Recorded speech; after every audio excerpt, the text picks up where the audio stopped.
우리가 살면서 회복에 대한 소망을 가질 때가 있어요. 몸이 아플 때, 질병에 걸렸을 때 우리는 몸이 건강하게 회복될 것에 대한 그런 좀 소망을 갖습니다.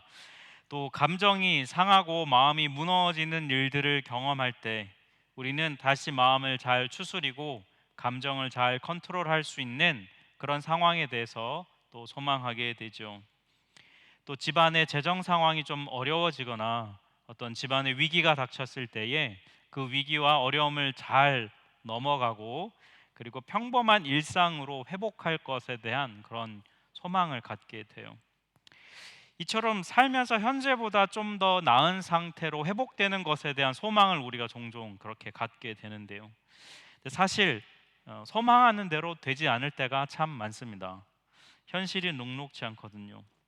그래서 우리가 종종 이런 표현을 합니다. 희망 고문하지 마라, 이런 말 하죠. 희망 고문 뭔지 잘 아시죠? 괜히 잘 될 것처럼 말해가지고 이렇게 기대감을 주지 말라는 거예요. 왜냐하면 괜히 기대감만 가졌다가 기대대로 되지 않을 때 실망감이 훨씬 더 크기 때문입니다. 아예 기대조차 안 했으면 실망도 안 할 텐데 괜히 될 것처럼 막 기대감을 불어넣고 일이 안 되면 더 좌절하기 때문에 이런 말을 하는 것이죠. 문제는 우리가 하나님께도 이런 마음을 가진다는 거예요. 하나님께도 내가 회복의 소망을 품고 열심히 기도했지만 뜻대로 잘 이루어지지 않을 때, 그럴 때 그런 또 일이 반복되면 회복을 위해 우리 같이 기도합시다 해도 사실 우리의 마음이 잘 동하지 않아요. 머리는 따라가지만 이런 마음 들죠. 괜히 또 희망 고문 당하고 싶지 않거든요. 이런 마음이 사실 들기 때문입니다. 그럼에도 성경은 우리에게 선포해요. 하나님은 우리를 회복해 하시는 분이다. 우리 첫날 또 둘째 날 말씀드렸던 에베소서 1장 23절 말씀, 만물을 충만하게 하시는, 회복하게 하시는 분이 하나님이시다. 성경은 우리에게 선포하고 있습니다. 우리의 회복은 우리의 노력으로 되어지지 않지만 그것은 하나님께 달려 있다. 이런 말씀도 함께 나누었죠. 여러분, 이게 진리입니다. 성경이 우리에게 말해주는 진리예요. 여러분, 우리가 이 진리를 정말 믿는다면, 그리고 여러분 이 진리를 믿으셔야 합니다. 네. 이 진리를 믿는다면 우리가 해야 될 것은 명확해요. 한 가지. 그러면 도대체 이 회복을 우리는 어떻게 기다릴 수 있는가 하는 것입니다. 하나님께서 진짜 회복하신다면, 지금도 정말 그 일을 하고 계신다면 우리는 어떻게 그 회복을 기다릴 수 있을까? 하나님이 어떻게 회복해 가실지를 우리는 어떤 태도를 가지고 대할 수 있을까? 그게 바로 오늘 본문에 우리에게 해주고 있는 말씀이에요. 오늘 말씀에서 우리는 회복을 소망하는 두 가지 방법에 대한 태도를 우리는 볼 수 있어요. 첫 번째, 회복을 소망하는 방법은 뭐냐면 좀 아이러니할 것처럼 들리겠지만 현실을 정확하게 직시하는 것입니다. 오늘 보면 22절 말씀을 보면은 피조물이 다 이제까지 함께 탄식하며 함께 고통을 겪고 있는 것을 우리가 아느니라.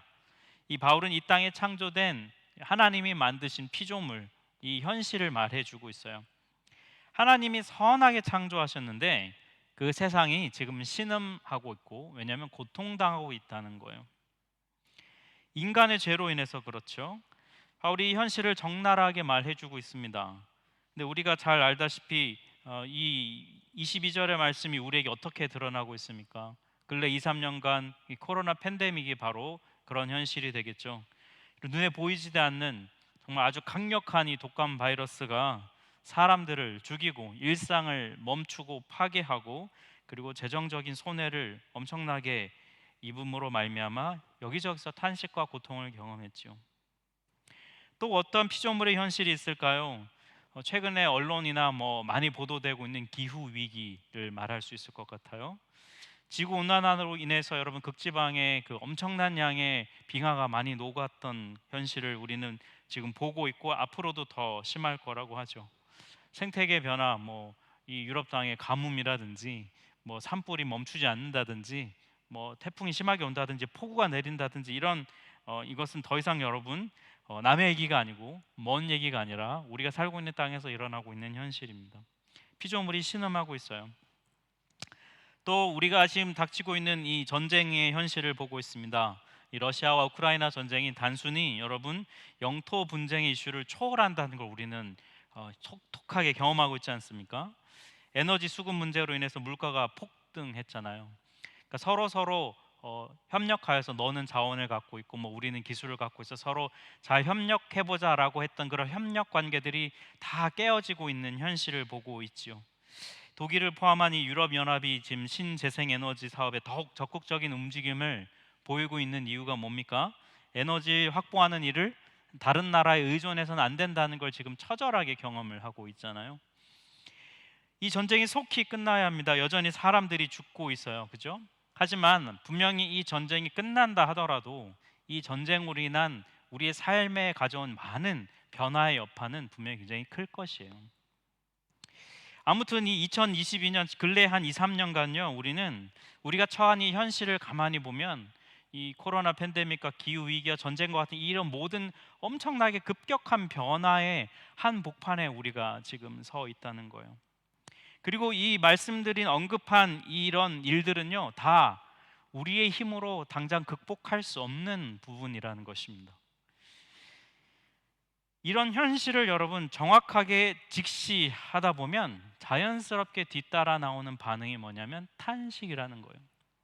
오늘 보면 23절을 보면 우리 곧 성령의 처음 익은 열매를 받은 우리까지도 속으로 탄식하여 양자 될 것 곧 우리 몸속에 속량을 기다리느니라 말씀해요. 이 탄식하는 피조세계, 하나님이 만드신 이 세상을 살아가는 우리가 이 세상을 바라보다 보면 우리에게 뭐가 터져 나오냐 보니까 탄식이 터져 나온다는 거예요. 네, 여러분 이 바울이 여기서 지금 탄식하는 우리를 뭐라고 얘기하고 있냐면 성령의 처음 익은 열매를 받았다 이렇게 표현하고 있어요. 여러분 성령의 처음 익은 열매가 뭘까요? 요걸 좀 더 쉽게 표현해 놓은 게 세번역본인데 세번역본에 보니까 이렇게 돼 있어요. 첫 열매로서 성령을 받은 우리 이렇게 표현되어 있습니다. 그러니까 한마디로 얘기하면 첫 열매는 바로 성령님 그 자체를 의미해요. 왜 성령님을 가리켜 첫 열매라고 얘기하냐면 우리가 여러분 구원을 받을 때 우리가 구원의 길로 들어설 때 그 길을 들어서게 하도록 하시는 분 예수를 주로 고백함으로 구원받게 하시는 분이 누구냐면 바로 성령님이기 때문이에요. 우리가 그리스도인이라면 누구나 다 성령을 소유하고 있죠. 그래서 바울이 지금 뭘 얘기하고 싶은 거면 그렇게 구원을 입은 성령을 받은 우리마저도 이 세상을 바라보다 보면 저절로 탄식이 터져 나온다는 거예요. 여러분 우리가 얼핏 생각해 보면 우리가 성령 충만하다 그러면 어떤 기분이 듭니까? 뭔가 늘 기쁘고 뭔가 어려움이 닥쳐도 늘 항상 충분히 이겨낼 수 있고 늘 뭔가 에너지가 넘치는 그런 느낌을 갖지요. 근데 오늘 이 23절을 보니까 바울은 성령을 받은 우리도 탄식한다는 거예요. 그 이유가 뭐냐면 그 앞에 말씀에 연결해서 쭉 보면요. 우리는 이 성령을 받았는데 이 성령을 어디에 가지고 있냐면 썩어질 육체 안에 갖고 있다는 것입니다. 이 썩어질 육체, 우리의 죄성을 가진 육체 안에 성령을 가지고 있는 우리에 대해서 신학적으로 뭐라고 표현하냐면 우리는 이미와 아직 사이에 있다. 좀 이런 말로 표현을 해요. 무슨 말이냐면 이미 예수를 주로 고백해서 구원을 선물로 받았어요. 하지만 아직 구원이 완성되지 않은 그런 시대를 우리가 살고 있다는 것입니다. 그래서 이미와 아직 사이 있다 말해요. 그래서 지금 이 23절에서 바울이 성령을 받은 우리가 탄식한다 말할 때 이 탄식하는 이유가 뭐냐면 우리는 이미와 아직 사이에 있기 때문이에요. 아직 완성되지 않은 구원으로 인해서 우리는 이미 구원을 받았지만 탄식할 수밖에 없다. 지금 바울이 그 말을 하고 있는 것이죠. 그러니 사랑하는 여러분, 주어진 삶을 살면서 삶에서 탄식이 터져 나오는 것은 여러분 어쩌면 우리의 삶의 자연스러운 반응인지도 몰라요. 오늘 이 말씀에 따른단 말이죠. 다만 바울이 탄식할 때 탄식한다는 자체가 문제가 아니라 무엇 때문에 탄식하느냐, 탄식하는 이유가 무엇이냐, 그게 더 중요하다는 거예요. 오늘 말씀에서는 바울이 탄식한 이유를 뭐라고 얘기한다고 했습니까? 이미와 아직 사이에 있기 때문에. 풀어서 설명드리면 이런 겁니다. 우리는 성령을 받은 자라고 하는 분명한 자기 정체성이 있어야 한다는 거예요. 내 안에 성령님이 살아계신다고 하는 그 분명한 정체성이 있어야 한다는 것입니다. 그런데 성령을 받은 자답게 살지 못하는 나의 현실, 나의 육체의 연약함에 갇혀 있는 현실, 하나님의 자녀이지만 그 정체성답게 살지 못하는 나 자신, 이 현실로 인해서 탄식할 수밖에 없다는 거예요. 여러분, 우리가 대체로 탄식할 때 여러분 뭐 때문에 탄식합니까? 여러분 삶에서 탄식이 터져 나올 때 여러분 뭐 때문에 주로 탄식하세요? 뭐 많은 이유가 있겠지만 대부분의 경우 보면 이렇게 세상과 비교하게 될 때 탄식이 터져 나오는 경우들이 있죠. 남들은 다 저렇게 사는 것 같은데 왜 나는 이 모양일까? 좀 다른 사람들은 좀 여유롭게 그냥 평안하게 잘 사는 것 같은데 왜 나는 이렇게 살지 못할까? 왜 난 언제까지 이렇게 살아야 될까? 뭐 이런 문제 때문에 우리의 마음엔 탄식이 터져 나와요. 내가 좀 잘 컨트롤해서 내가 계획한 대로 좀 되면 좋겠는데 그렇지 않아서 우리는 탄식이 터져 나와요. 오늘 말씀에서 바울이 말하는 탄식은 그런 탄식이 아니라 우리 삶 안에 성령이 우리 안에 계심에도 불구하고 우리가 하나님의 뜻대로 살지 못하는으로부터 나오는 탄식, 그걸 가리켜 저는 이렇게 표현하고 싶습니다. 올바른 탄식이다. 네. 우리는 올바른 탄식을 해야 돼요. 그러면 오늘 본문에서 말하는 올바른 탄식은 여러분 뭘 얘기할까요? 네, 그건 바로 기도예요. 하나님 앞에 나아가서 하나님, 제가 구원받은 자인데 왜 저의 삶은 이럴까요? 저는 왜 이렇게 살아야 하는가요? 라는, 이렇게 살 수밖에 없습니까? 왜 내가 살고 있는 세상은 이렇습니까? 라고 하는 우리의 삶을 들고 우리 하나님의 자녀라는 정체성을 갖고 있지만 그렇게 하나님 앞에 간절히 바라는 탄식, 그게 바로 기도여야 한다는 것입니다. 올바른 탄식을 하게 될 때 여러분 우리 안에 자연스럽게 그 올바른 탄식은 우리를 소망으로 인도해요. 왜냐하면 올바른 탄식을 하게 하시는 분이 누구냐면 사실은 우리 안에 계신 성령님이시기 때문입니다. 그래서 오늘 본문에 뒤이어서 나오는 내용이 뭡니까? 그 성령님에 대한 이야기잖아요. 오늘 본문 앞뒤로 다 나오는 내용이 성령에 대한 말씀이에요. 말할 수 없는 탄식으로 우리를 위해 기도하시는 성령님, 올바른 탄식으로 하나님 앞에 나아가면요, 결국 그 결말은, 시작은 탄식으로 분명히 나아가지만 그 결말은 분명 우리는 소망으로 마무리하게 돼요.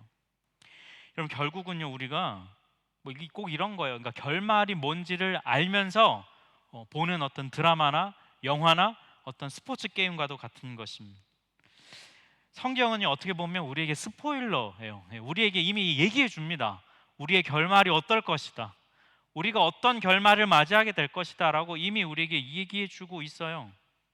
그러니 우리가 이 성경을 진리로 믿고 고백한다면, 하지만 그 아는 결말을 향해 가면서 탄식이 터져 나오거들랑 여러분 올바른 탄식을 위해 기도 속에 그 탄식을 담아내시길 바라요. 시편 기자가 그 하나님 앞에 탄식하고 토로하며 구원을 바라는 것처럼 우리에게는 올바른 탄식이 필요합니다. 우리가 올바른 탄식을 하게 될 때 우리는 분명 회복에 대한 소망을 가지고 이 땅을 살아갈 수 있을 것이에요. 현실을 회피하는 것이 아니라 현실을 정확하게 직시하지만, 그러나 우리는 기도 속에서 올바른 탄식을 가지고 결말을 아는 자로서 담대히 살아갈 수 있게 될 것입니다. 이 은혜가 여러분에게 있기를 축복합니다. 두 번째로 회복을 소망하는 방법은 오늘 본문에 보면 인내하는 것에 대해 말하고 있어요. 여러분, 결말만 안다고 해서 사실 계속 소망으로 살아가기는 좀 어렵습니다. 왜냐하면 우리의 믿음이 약하기 때문이에요. 우리의 믿음은 막 흔들립니다. 어떨 때는 진짜 하나님이 정말 회복해 하시는구나, 말씀이 막 믿어지고 담대하게 살아갈 때가 있어요. 하지만 이런저런 일들로 인해서 우리의 믿음이 흔들리고 우리의 믿음이 약해질 때가 있습니다. 진짜 그럴까? 정말 될까? 그런 생각이 들 때가 있다는 거예요.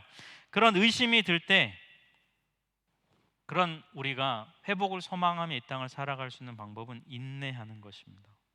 오늘 본문 23절, 바울이 구원이 완성되는 날에 대해 뭐라고 설명하냐면, 양자될 것 곧 우리 몸의 속량을 기다린다 이렇게 돼 있어요. 우리 몸의 속량이란 건 무슨 말이냐면 우리가 예수님의 부활하신 것처럼 우리 존재가 온전해지는 그때를 말해요. 여러분 신앙생활 하시면서 나 자신을 이렇게 살펴보니까 예수님처럼 온전해져 가는 것 같은 느낌이 정말 드시나요? 어떠신가요? 여러분 자신을 이렇게 볼 때 예수님을 닮아가는 것처럼 막 변화가 눈에 보이고 내가 이렇게 변해가는구나 막 이렇게 드러나게 사람들이 볼 때에도 늘 그런 평가를 혹시 우리가 받을 수 있을까요? 아마 대부분은 그렇지 못할 거예요. 바울이 그래서 이런 얘기를 합니다. 24절 말씀인데요. 우리 같이 한번 읽을까요? 우리가 소망으로 구원을 얻었음에 보이는 소망이 아니니 보는 것을 누가 바라리요? 네. 하나님은 예수께서 죽고 그를 부활시키신 것처럼 하나님께서 그렇게 하신 것처럼 우리도 그 예수님처럼 우리를 부활시키셔서 온전케 하실 것입니다. 이게 바로 하나님이 우리를 향하신 약속이에요. 우리에겐 그 믿음이 있어요. 근데 문제는 뭐냐면 이게 당장 우리 눈에 보이지 않는다는 것입니다. 잘 드러나지 않는다는 거예요. 그래서 우리에게 필요한 게 뭐냐면 하나님의 그 약속을 믿는 거예요. 하나님께서 언젠가는 이 나를 이렇게 무너지는 나를 예수님처럼 온전케 하실 거야 라고 하나님이 약속해 주셨는데 그거를 믿는 거예요. 당장 눈에 보이지 않지만. 그래서 그 믿음의 태도로 꾸준하게 살아가는 핵심이 뭐냐면 바로 인내입니다. 이어지는 25절 말씀 같이 한번 읽어볼까요? 25절입니다. 만일 우리가 보지 못하는 것을 바라면 참음으로 기다릴지니라. 네, 여러분 참으라, 인내해라. 여러분 별로 매력적인 단어는 아니에요. 참는 것 좋아하는 사람 별로 없죠.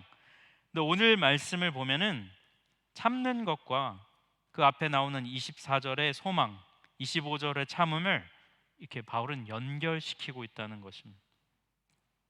한마디로 얘기하면 우리가 인내할 수 있는 이유, 우리가 오늘 이 현실을 참을 수 있는 이유는 뭐냐면 소망이 있기 때문이라는 거예요. 여러분 인내하는 것 싫어하시죠? 참는 것 힘들죠? 이유가 뭡니까? 우리가 참는 거 힘들어하는 이유가 뭐예요? 언제까지 참아야 될지 잘 알지 못하기 때문이죠. 도대체 내가 언제까지 참아야 돼? 이런 생각 들면은 우리 인내심이 바닥이 난 상태라는 거예요. 기한을 알 수 없는 참음, 인내, 이거 우리 정말 절망스럽게 해요. 근데 오늘 본문 말씀이 말하는 인내는 그런 절망의 참음이 아닙니다. 바울은 우리가 지금 비록 당장 눈에 보지는 못하지만 참음으로 기다리라고 말해요. 왜냐하면 하나님이 주신 그 결말이 분명하기 때문에, 하나님이 진짜 그거를 이루실 것이기 때문에. 우리가 인생에 살면서 우리의 삶의 과정이 버겁고 우리의 인생의 결말이 어떨지 두려움과 염려가 들 때 우리는 누구를 보면 되냐면 예수님을 보면 돼요. 예수님은 우리 인생의 로드맵입니다. 우리가 앞으로 어떤 결말을 맞이하게 될지 보여주는 분이 예수님이에요. 예수님도 이 땅을 사시면서 고통받고 고난받고 그리고 결국 십자가에서 죽으셨어요. 마찬가지로 우리의 삶도 이 땅에서 고통과 고난이 있고 우리도 이런저런 이유로 결국은 죽게 될 것입니다. 하지만 그게 끝이 아니죠. 그 예수님을 하나님께서 어떻게 하셨습니까? 다시 살리셨어요. 그리고 그 예수님에게 놀라운 영광을 허락하여 주셨어요. 우리는 바로 그걸 믿는 거예요. 예수님께 하나님이 이렇게 해주신 것처럼 하나님이 예수를 믿는 우리에게도 똑같이 해 주실 거라는 믿음이 우리 안에 있다는 것입니다. 바울이 그 얘기를 하는 거예요. 이 보장된 미래가 우리에게 있다는 거예요. 그래서 바울이 이게 진짜야, 진짜 예수님을 믿으면 하나님이 우리에게 예수님처럼 이렇게 해주실 거야 라고 하면서 바울이 이걸 더 강하게 주장할 수 있는, 진짜 이게 맞다라고 말할 수 있는 그 근거가 뭐냐면 바로 성령님 때문이라는 거예요. 성령. 하나님은 미래에 대한 약속을 해주셨어요. 그러면서 그 보증으로 뭘 주셨냐면 성령님을 주셨다는 거예요. 마치 우리가 여러분 집을 계약할 때 그 계약금을 걸죠. 내가 정말 이 집을 사겠다라는 뜻으로 계약금을 걸죠. 어떤 집에 들어가야 되는 보증금 같은 걸 내지 않습니까? 바로 그런 거예요. 하나님은 우리를 예수를 살리시고 그에게 영광을 회복시켜 주신 것처럼 우리에게도 똑같이 그렇게 하실 거야라고 하나님 하시면서 약속이야, 진짜야. 그리고 그 약속의 보증으로 성령님을 보내주셨다는 거예요. 그러니까 여러분, 우리 안에 성령을 있다면, 성령을 받은 우리는 어떻게 할 수 있냐면 하나님의 약속이 진짜라는 것을 믿고 참음으로 기다릴 수 있다는 거예요. 우리 안에 성령님이 계시기 때문에. 그래서 여러분, 이런 거예요. 우리의 앞날이 어떻게 될지가 궁금하면 예수님을 보면 됩니다. 그리고 내가 참기 너무 힘들고 하나님이 진짜 이 약속을 지키실까? 하나님이 진짜 나의 소망이실까라고 의심이 들 때, 그때는 어떻게 하면 되냐면 성령님을 떠올리면 돼요. 우리 안에 성령님이 계심을 경험하면 됩니다. 내 안에 성령의 감동이 있거들랑 하나님이 진짜 날 구원하시는구나, 그 보증이 진짜라는 것을 다시 확인하는 거예요.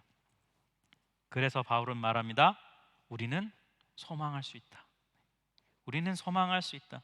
탄식이 절로 나오는 현실을 살지만 우리는 소망할 수 있다. 그리스도인의 삶의 가장 큰 특징이 있다면 바로 그래서 소망입니다. 탄식하는 현실을 살면서도 결말이 어떤지 알기 때문에, 그리고 그 결말에 대한 보증으로 성령을 소유하고 있기 때문에 우리는 소망할 수 있어요. 여러분, 소망을 갖고 사십시오. 인생 다 끝난 것처럼 그렇게 사시지 마시고 표정도 좀 펴시고. 소망을 얘기하는데 다들 표정이 너무 어두셔가지고 제 얼굴빛보다 더 어두워요, 여러분.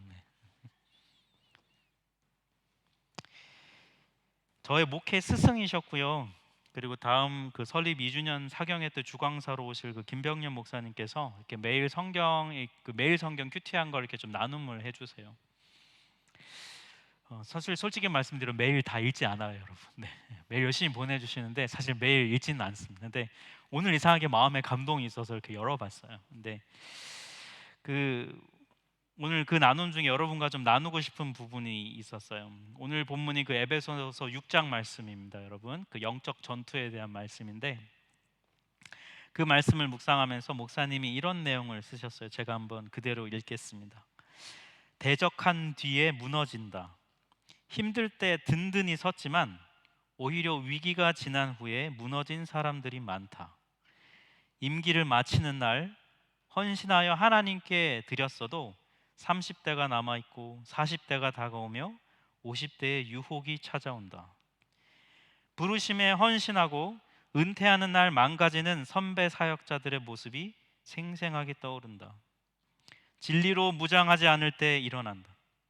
처음부터 하나님의 전신갑주 옷을 입어야 싸움에서 이기고 싸운 뒤에 자신을 지킬 수 있다. 50대에 내가 위험하다. 40대의 처절한 싸움보다 50대에 추구하는 안정감이 나를 무너뜨리려고 한다. 이 나눔을 이렇게 읽는데요, 이 나눔을 읽고 나서 제 마음에 가장 먼저 든 생각이 뭐냐면 이건 남의 얘기가 아니다, 이런 생각이 들었어요. 여러분, 우리가 다 잘해보자고 이 자리에 있지 않습니까? 그죠? 다 잘해보려고 지금 이 자리에 있는 거잖아요. 그리고 살아가고 있잖아요. 그런데 우리가 살아가고 있는 이 잘해보고 노력하는 인생의 끝까지 정말 우리가 믿음의 삶을 완주해낼 수 있을까? 지금 여러분 욕먹고 비난받는 참 많은 사람들이 있어요, 그죠? 이 세상에 특별히 리더십들이 그렇습니다. 근데 그런 분들이 여러분 처음에는 다들 얼마나 좋은 의도로, 그리고 정말 선한 의도로 좋은 마음을 가지고 시작했다는 거 여러분 잘 아시죠? 그런데 여러분 중간에 왜 변질될까요? 왜 바뀔까요? 왜 결말이 처음 의도했던 대로 좋은 열매를 맺지 못하고 엉뚱한 열매를 여러분 맺게 될까요? 오늘 말씀의 이 묵상을 좀 더 제가 확장해서 해보면 아마 이 진리의 전신갑주를 중간에 벗어버렸기 때문이 아닐까 싶어요. 진리를 붙들려고 막 몸부림치는 것을 포기해버렸기 때문이 아닐까요? 갑옷을 입었는데 막 너무 무겁고 너무 버겁고 이거 너무 불편하고 잘 쉴 수도 없고 계속 언제까지 갑옷 입고 씨름해야 되니까 힘드니까 중간에 그냥 불편해서 그냥 벗어버렸기 때문이 아닐까. 입어야 하는 전신갑주를 입지 않았고 싸웠기 때문에 맨몸으로 싸워서 온 몸에 상처투성이가 되고 자기도 자기가 상했는지도 몰라서 결국에는 엉뚱한 결말을 맺게 되는 것이 아닐까. 오늘 이 목사님의 묵상 나눔을 보면서 아, 그렇구나라는 생각이 들었습니다. 전신갑주를 벗고 싸우고 있는 건 아닐까. 사랑하는 우리 하나교회 성도 여러분, 우리에게는요 승리의 결말이 이미 주어져 있습니다. 이미 약속돼 있어요. 우리는 결말을 아는 그런 삶을 살아가고 있습니다. 하나님은 반드시 그리고 그 결말, 우리에게 주시겠다고 한 승리의 결말을 반드시 우리에게 안겨주실 거예요. 하나님은 신실하신 분이시고 하나님은 약속을 지키는 하나님이시기 때문입니다. 그러니 사랑하는 여러분, 탄식 속에서도 소망을 버리지 마십시오. 보이지 않아도 여러분 버겁고 힘들어도 전신갑주를 입고 끝까지 이 믿음의 씨름을 싸워가시기를 바랍니다. 회복을 행하시는 하나님을 바라보며 여러분 포기하지 말고 인내함으로 함께 나아갑시다. 에베소서 1장 18절 말씀을 읽고 오늘 말씀을 마칠게요. 여러분의 마음의 눈을 밝혀주셔서 하나님의 부르심에 속한 소망이 무엇이며 성도들에게 베푸시는 하나님의 영광스러운 상속이 얼마나 풍성한지를 여러분이 알게 되기를 바랍니다. 아멘. 우리 같이 찬양하겠습니다.